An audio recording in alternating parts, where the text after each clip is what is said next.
panahon nga ang putling ebanghelyo gihagis sa mga hiwi nga pagtulunan. Kinahanglan mo barug ang mga tinunan ni Kristo sa pagpakigbisog sa paglaban sa pagtuo, nga magkausa ug alang sa tanang panahong gihatag sa Dios ngadto sa iyang katawan.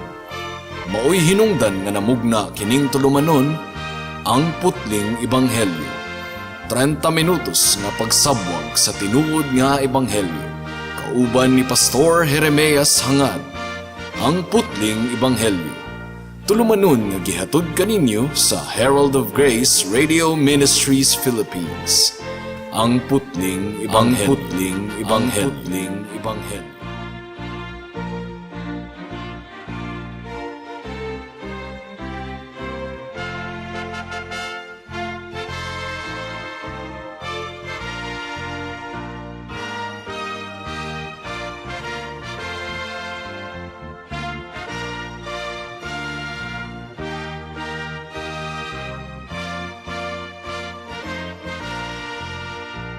Mayong hapon, Dapitan, Dipolog, Zamboanga del Norte, Zamboanga Sibugay, Misamis Occidental ug kutob sa tanang gidala sa Ginoo sa pagpaminaw niining atong programa nga giuluhan og ang putling ebanghelyo. Kini ang inyong igsuon og higala sa kahanginan si Pastor Jeremias Lauri Hangad sa Herald of Grace Radio Ministries Philippines, dinuyugan sa iglesia nga nag-sponsor niining atong programa, ang Salitran Covenant Bible Church sa Barangay Salitran, Dakbayan sa Dasmariñas, probinsya sa Cavite. Ang atong teksto ning takna sa kahaponon makita sa mga buhat kapitulo 10 bersikulo 44 hangtod sa 48. Ang giingon diri, samtang ginalitok pa ni Pedro kining maong mga pulong, ang balaang espiritu mikunsad sa tanang mga namati sa iyang mensahe. Ang tanang mga tinuli nga mga magtutuo nga mikuyog kang Pedro nahibulong tungod kay ang gasa sa balaang espiritu gibubo man usab ngadto sa mga hintil. Tungod kay napamatian nila sila nga nagpanglitok og nagkalainlaing pinulungan nga nagabayaw sa Ginoo. Ug si Pedro mitubag, tinuod gayod nga walay makabalibad niining mga tawhana nga mabautismuhan pinaagi sa tubig. Sila nga nakadawat usab sa balaang espiritu sama kanato, di ba? Ug gimanduan sila ni Pedro nga mabautismuhan sa ngalan ni Hesukristo. Ug mihangyo sila kaniya nga magpabilin pa sulod sa pipila ka adlaw. Atong nakatuna ni adtong miaging semana nga ang gilangkuban sa pagmantala sa ebanghelyo ang tibuok kalibutan, tungod kay ang Dios walay pinalabi. Mao kadto ang gipasabot ni Pedro didto sa panimalay ni Cornelius, nga iya lang pong gikutlo gikan sa giingon ni Moises sa basahon sa Deuteronomy nga ang Dios walay pinalabi. Nagpamatuod kini mga kahigalaan nga ang kaluwasan dili lamang alang sa mga Hudiyo, kundili alang usab sa mga hintil nga maghinulsol sa ilang sala ug musalig sa grasya ni Kristo alang sa kaluwasan. Ato usab nga nakatunan nga ang tumong sa ebanghelyo mao ang kalinaw sa Dios. Pinaagi kang Kristo nga mabatunan sa tanang mutuo ug musalig kaniya. Nagpasabot kini nga walay kalinaw alang sa mga katawhan nga wala kang Kristo. The Bible says, "There is no peace, says the Lord, for the wicked." Matud pa ni Propeta Isaias. Nasayran usab nato ni adtong miaging semana nga ang unod sa ebanghelyo mao ang sumusunod. Una, ang tanang gibuhat ni Kristo ni adtong mianhi siya sa kalibutan. Ikaduha, ang kamatayon ni Kristo. Ikatulo, ang pagkabanhaw ni Kristo. Ikaupat, ang pagka-Diyos ni Kristo. Ug ikalima, ang grasya ni Kristo nga naghatag og kaluwasan sa tanang mutuo ug musalig kaniya.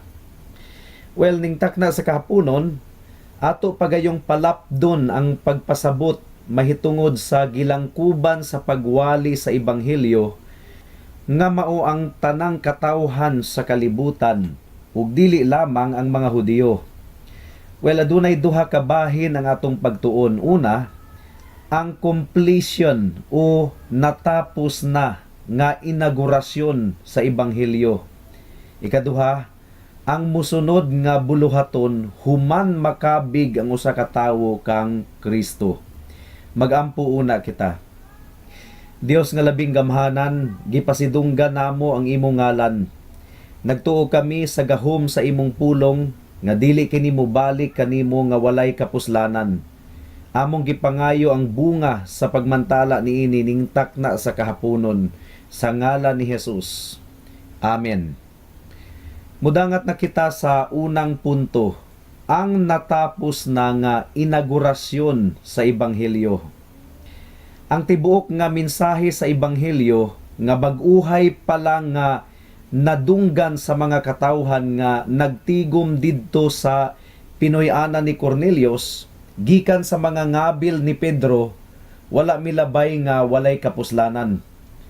Ug isip pagpamatuod nga ila gayong gidawat ang mensahe sa ebanghelyo ug nga ilang gibutang ang ilang pagsalig kang Hesukristo, isip ilang bugto nga Dios ug manluluwas, ang balaang espiritu matud pa sa atong teksto mikunsad ngadto kanila.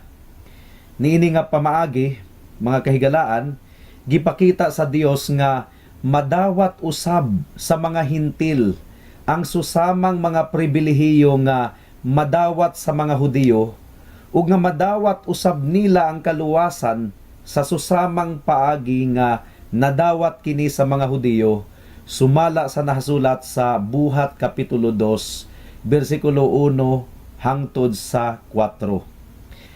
Gideklarar sa Dios karon pinaagi sa bag-ong milagro. Unsa man tong milagro ha? Katong pagkunsad sa balaang espiritu sa mga hintil. Gideklarar sa Dios pinaagi ni adtong milagruha nga ang mensahe sa ebanghelyo parehong gitanyag niya ngadto sa mga Hudiyo ug mga hintil.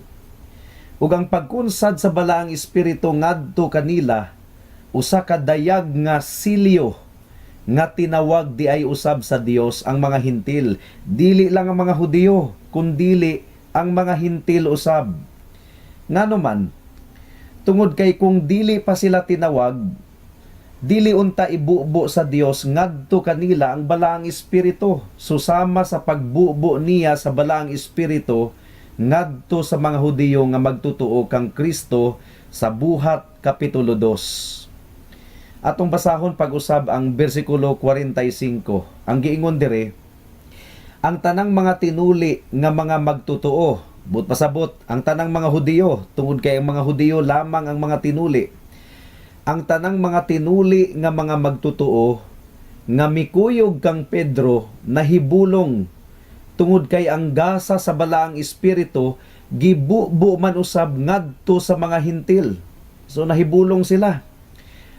Ang pagbubo sa balaang espiritu ug mga gasa ngadto sa mga hintil, kinahanglang mupahilom na sa tanang mga mapahitason nga pagbati nga posible pang anaa sa mga Hudiyo nga magtutuo ni adtong panahuna nga sila lang ang pinili nga kaliwat sa Ginoo ug wala nay lain.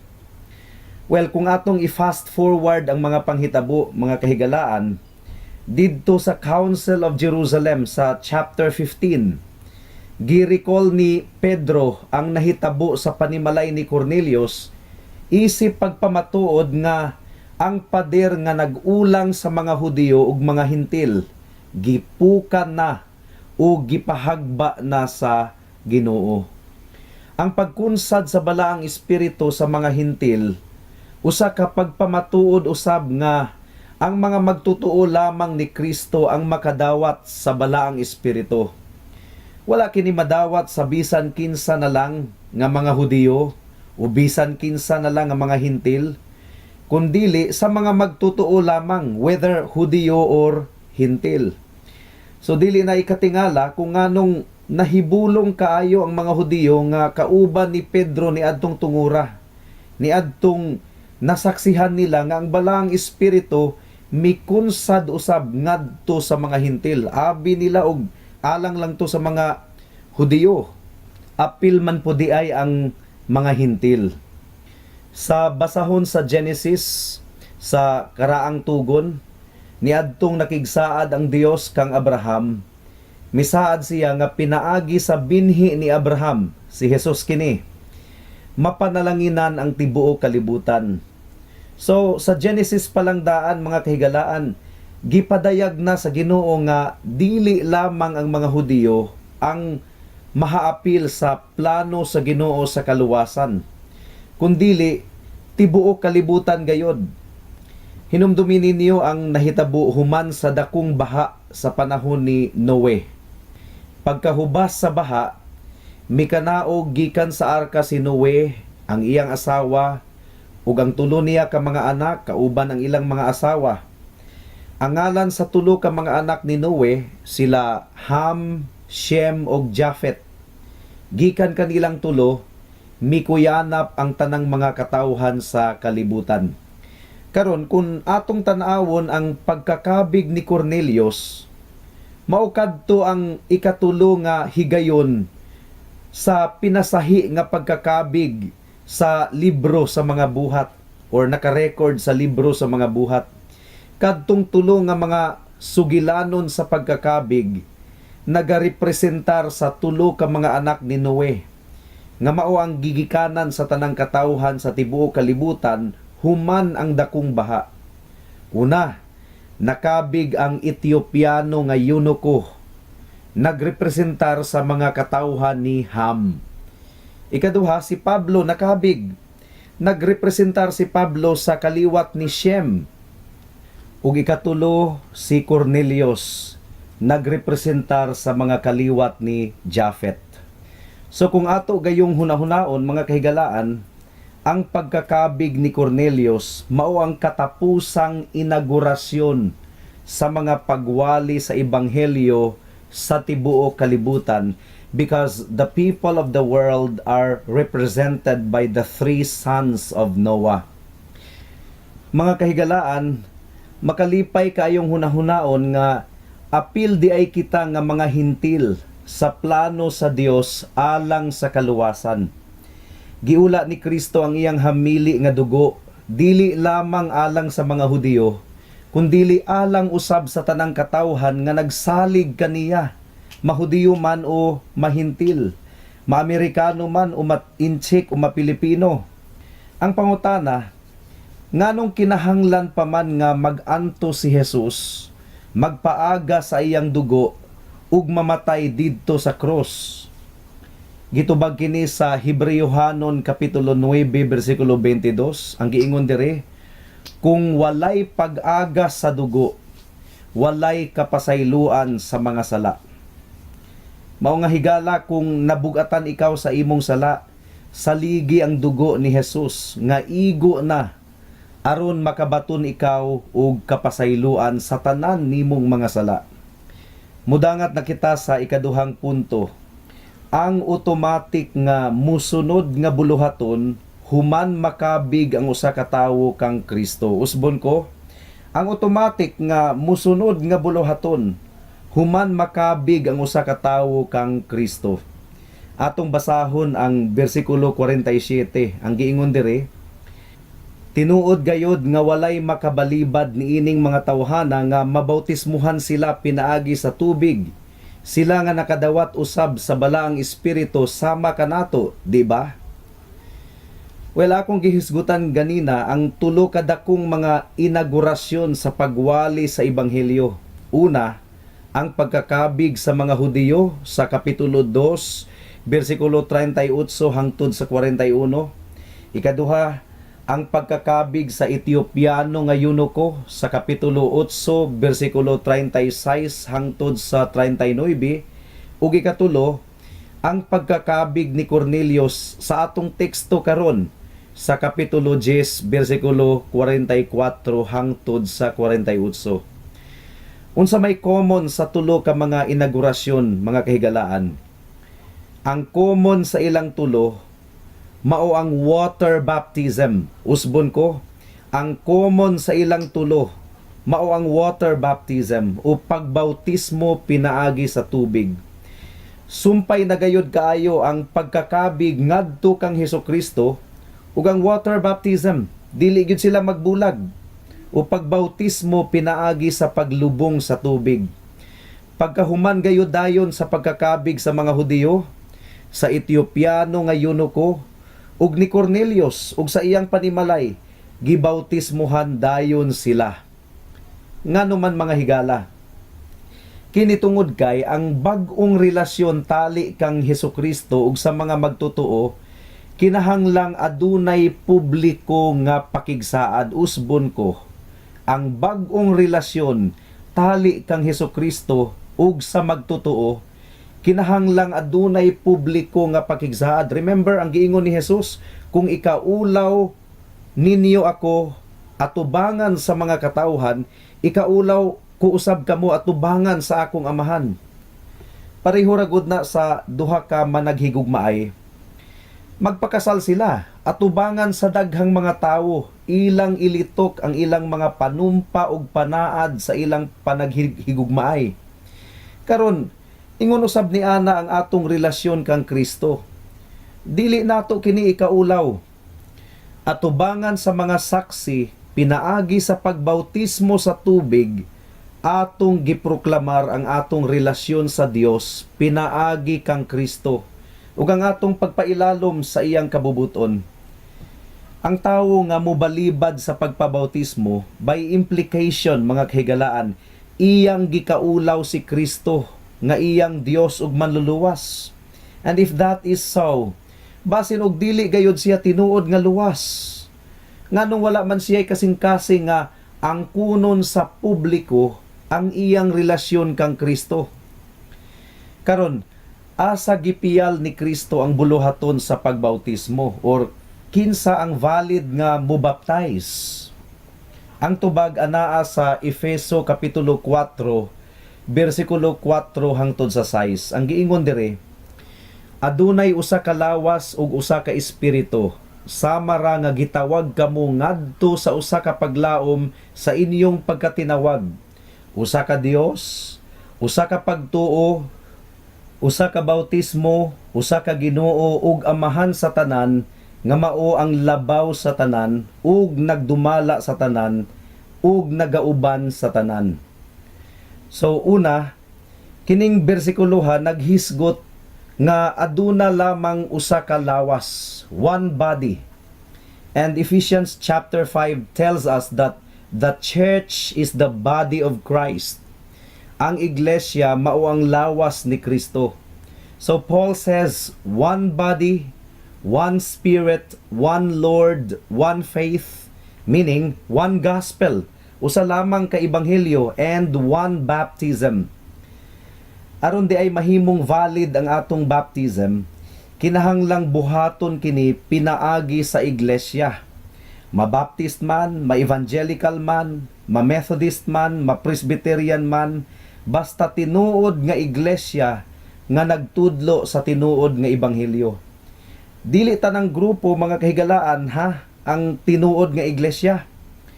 Ang tinuod nga iglesia kadto lamang mga grupo nga nagtudlo nga si Kristo lamang ang bugtong Dios ug manluluwas, ug nga ang kaluwasan grasya lamang nga madawat nato pinaagi sa pagtuo kang Kristo. Kinsa lamang ang bautismuhan? Well, kung basahon nato ang Buhat kapitulo 2 bersikulo 41, ang giingon dire, mao nga ang tanang midawat sa iyang pulong gibautismuhan. Ug niadtong adlaw mga 3,000 ang nadugang kanila. Kinsa lamang ang gibautismuhan? Kadto lamang mga midawat sa mensahe sa ebanghelyo. Kadto lamang tinuod nga mga Kristohanon. Dili di ay ang bautismo ang makapakristohanon sa mga tawo, mga kahigalaan, kundili Kristohano na siya daan, mao nga qualified na siya nga bautismuhan. Atong konsultahon pa ang ubang mga teksto sa Biblia mahitungod niini nga topic. Galacia kapitulo 3 bersikulo 26 hangtod sa 27. Ang giingon diri, tungod kay kamong tanan mga anak sa Dios pinaagi sa pagtuo kang Kristo. Tungod kay kamo nga gibautismohan ngadto kang Kristo, nagsulob na sa himaya ni Kristo. Well, unsa pa? Kolosas kapitulo 2 bersikulo 12. Ang giingon diri, kay sa pagbautismo kaninyo gilubong kamo o gibanhaw uban ni Kristo pinaagi sa inyong pagtuo sa gahom sa Dios nga nagbanhaw kaniya. So, sumpay gayod kaayo sa bag-ong tugon ang pagtuo kang Kristo ug ang bautismo. Hinaot nga nakita ninyo kini mga kahigalaan. Therefore, dili pwede bautismohan ang tawo nga dili magtotoo, ug dili usab pwede nga adunay magtotoo nga dili bautismohan. Unsa ang pamaagi sa bautismo? Well, klaro kaayo sa atong teksto. Ang pamaagi niini mao ang paglubong sa tibuok lawas sa tubig. Usbon ko, ang pamaagi sa pagbautismo mao ang paglubong sa tibuok lawas sa tubig, dili ang pagwisik-wisik, dili ang pagbubo, kundili ang paglubong. Ang pulo nga bautismo gikan kini sa Griego nga pinulungan nga ang buti pasabot ilubong sa tubig. Atong basahon ang Roma kapitulo 6 bersikulo 1 hangtod sa 6. Klaro kayo ang gisimboluhan sa water baptism. Mao nga ilubong gayod ang lawas sa tubig. Ang giingon dire, busaon sa may atong ikasulti karon, magpadayon ba kita sa pagpakasala aron modugang ang grasya sa Dios? Dili gayod. Busaon saon man nato pagpadayon pagkinabuhi diha sa sala. Nasayod kamo nga sa pagbautismo kanato nahiusa kita kang Kristo Jesus. Busa nahiusa kita sa iyang kamatayon. Tungod niini, sa pagbautismo kanato gilubong kita uban kaniya ug miambit sa iyang kamatayon aron ingon nga si Kristo gibanhaw sa mahimayaong gahom sa amahan, kita usab angay nga magkinabuhi sa bag-ong kinabuhi. Kay kung nahiusa kita kaniya diha sa iyang pagkamatay, mahiusa usab kita kaniya kun banhawon na kita ingon nga gibanhaw siya. Kay nasayod kita nga ang atong daan ug makasasala nga pagkatawo gilansang na uban ni Kristo aron malaglag kini ug dili na maulipon sa sala. Ang water baptism usab requirement kini sa church membership. Atong basahon ang Buhat kapitulo 2 bersikulo 41 hangtod sa 42. Ang giingon dire, daghan kanila ang mituo sa iyang mensahe ug nagpabautismo. Mga 3,000 katawo ang nahidugang sa pundok sa mga magtotoo ni adtong adlaw. Ug mainiton silang mipadayon sa pagpamati sa mga gitudlo sa mga apostoles, sa pagpakigsandurot uban kanila, sa pagpakigsalo, sa pagpangaon ug sa mga pagampo. So klaro kaayo nga ang bautismo miresulta sa pagpakigsandurot sa kaubang mga magtotoo sa sulod sa iglesia. Mao nga ang challenge nako sa mga professing Christians. Kamu nga nag-angkon nga luwas na kamo ug mga magtotoo na kamo ni Kristo, mubarog ba kamo alang kang Kristo? Ang kunon ba ninyo nga kamo iya ng mga linuwas at tubangan sa daghang mga saksi? Gikasal na ba kamo kang Kristo? O hangtod karon ikaulaw pa ninyo siya? Diri na makita ang katag karon kung tinuod bagayod kamo nga nakadawat sa grasya sa kaluwasan, ug tinuod bagayod nga gibag-o na sa Dios ang inyong kasing-kasing. Obey this biblical mandate of water baptism. Dili kini ang makaluwas kaninyo mga kahigalaan, walay magic ang tubig. Ang dugo lamang ni Kristo ang makahugas sa inyong mga sala. Mao nga salig lamang sa dugo ni Jesus. Dili ang water baptism ang makaluwas, apan ang tanang niluwas. Sumala sa giingon sa Biblia, mupakasal gayod kang Kristo, manumpa og manaad sa ilang gugma og relasyon kaniya atubangan sa daghang mga saksi. Alang sa mga higala nato nga gustong magpabautismo, siguraduha una ninyo kung tinuod na bagayod kamo nga magtutuo kang Kristo. Kung tinuod kamong magtutuo kang Kristo, pangitaa ang simbahan nga duol sa inyong dapit, ug bisag layo nga nagbayaw kang Kristo lamang. Express your intention to the pastor for water baptism and church membership. Feel free to text me mga kahigalaan aron magiyahan mo nako kung unsa ang mga ilhanan sa tinuod nga church. Kay basin og kulto dayon ang inyong mapuntahan na makalilisang kaayo.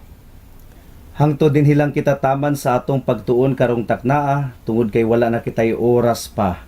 Ako kamong padayon nga giimbitar sa pagpaminaw niining atong programa matag Sabado alas 4 hangtod sa alas 4:30 sa hapon dinhi sa Radyo Bibo.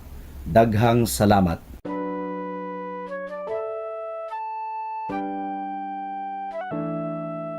Noon ay bulag ako sa daan ng kaligtasan. Tulad ng marami, nakatuon ako sa sarili.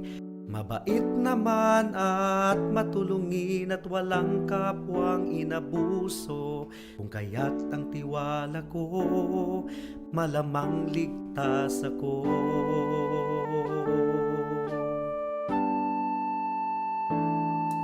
Ngunit ang isipan ko'y binuksan ng Panginoon. Bigat ng kasalanan ko'y pinakita niya sa akin. Dagdag pa ang aking puso, likas na sa Diyos ay umaayaw. Kung kaya't ako'y nabahala sa aking kaluluwa. Ano nga bang batayan ng katubusan at kaligtasan ng isang katulad kong makasalanan? Ngayon ay batid ko na ako'y walang magagawa upang ituwid ang aking kaluluwa. Sa harapan ng Diyos, ako'y tumawag kay Jesus at nagtiwala ng lubos sa kanyang kapatawaran at awang puspos. Siya lang ang manunubos pagkat siya'y namatay sa krus. Dahil sa aking kasalanan, ang sumpa sa kanya'y binuhos.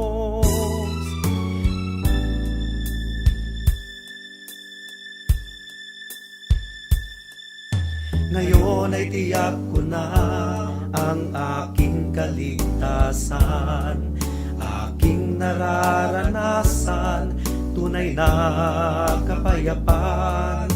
Ang puso ko'y binago niya, ang buhay ko'y inayos niya. Purihin si Jesus sa dakilang biyaya niya. Ang puso ko'y binago niya, ang buhay ko'y inayos niya. Purihin si Jesus sa dakilang biyaya niya. Ayaw kamo kahadlok ni adtong mopatay sa lawas, apan dili makapatay sa kalag. Kahadlok hinuon ninyo ang Dios, nga makalaglag sa lawas ug sa kalag didto sa impierno. Sa gamayng kantidad, makapalit na kamog duha ka gagmayng langgam nga sayaw. Apan bisan pa niana, walay usa kanila nga mahulog sa yuta kun walay pagtugot sa inyong amahan. Bisan gani ang buhok sa inyong ulo, inihapman. Busa, ayaw kamo kahadlok, kay labaw pa kaayo kamog bili kaysa mga langgam. Ang muilaog mo angkon kanako atubangan sa mga tao, ang kunon ko sab atubangan sa akong amahan didto sa langit. Apan ang dili mo angkon nga siya ako dili ko usab ang kunon atubangan sa akong amahan didto sa langit. Alang sa dugang nga mga pangutana, mahimong mo text kang Pastor Jeremias hangad sa 744-3030.